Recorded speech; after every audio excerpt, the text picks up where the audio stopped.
So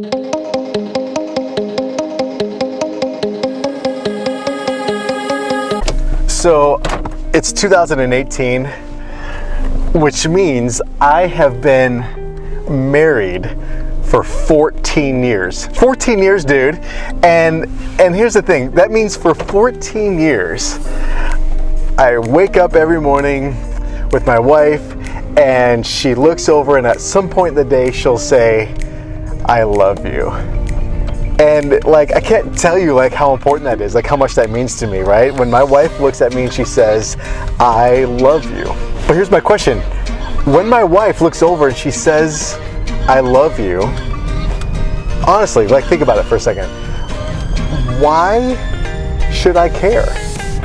Like, why does it mean absolutely anything when my wife Andrea looks over and says, "Babe, I love you"? See, here's the thing. Yesterday, we were talking about what Jesus says. Jesus says the Holy Spirit is this gift that is so important. Like, you can't leave the house. You can't start your day. You can't have a meeting, a conversation. You can't go to class. Like, you can't do anything until first you start to experience and walk life with the Holy Spirit. Jesus says right here at the very beginning of this movement, you can't do anything until first you have the Holy Spirit. And then Paul talks about this in the book of Galatians. He talks about what it actually looks like when you live life with the Holy Spirit. And one of the first things he says is when you walk life, when you live life with the Spirit, you experience love. Here's the thing about love. And I don't know, when you think about love, I'm not sure what comes to your mind, what sort of thoughts or images or emotions or songs, right, or whatever. So I'm not sure what you think love is. But at the end of the day, love is not an emotion. Love is so much more powerful and meaningful and deep than that. Because here's the thing, when my wife tells me she loves me, the only reason it means anything at all is because she has the choice not to.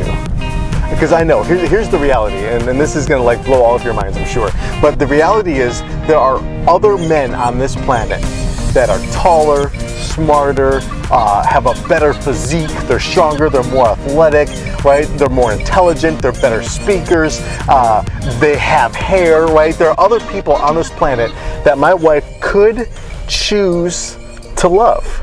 But what makes it so powerful is that even though there are all these other men in the planet that she could love, she loves me. Because love is a choice. Love is not an emotion, it's a choice. So, at the very beginning of this whole idea of the Holy Spirit, walking with the Holy Spirit, in Galatians it breaks it down. When you live life with the Holy Spirit, it means you will experience love.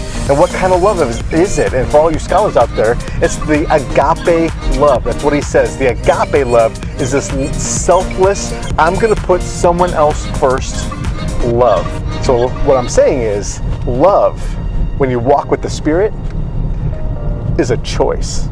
So today, or this week, or whatever, at the very beginning of whatever it is that we're doing, right? Because Jesus says, don't go anywhere, don't do anything until you have the Holy Spirit. So today, think about this. How are you going to love? How are you going to agape love? Put someone else first. And at the end of the day, you're not gonna feel like doing it. It's not gonna feel good. It's not gonna be all like warm and cozy and rainbows and unicorns. Like, it's not how it is. It's a choice. Who can you choose to love, like today or this week? Who can you choose to put first? What will love require of you today? But living a life of love, this is the very first thing according to the scriptures. This is the very first indicator, the very first characteristic, the very first element of the gift of the Holy Spirit you and I will experience. And honestly, when you look at the world needs more love. The world needs more people to put others first.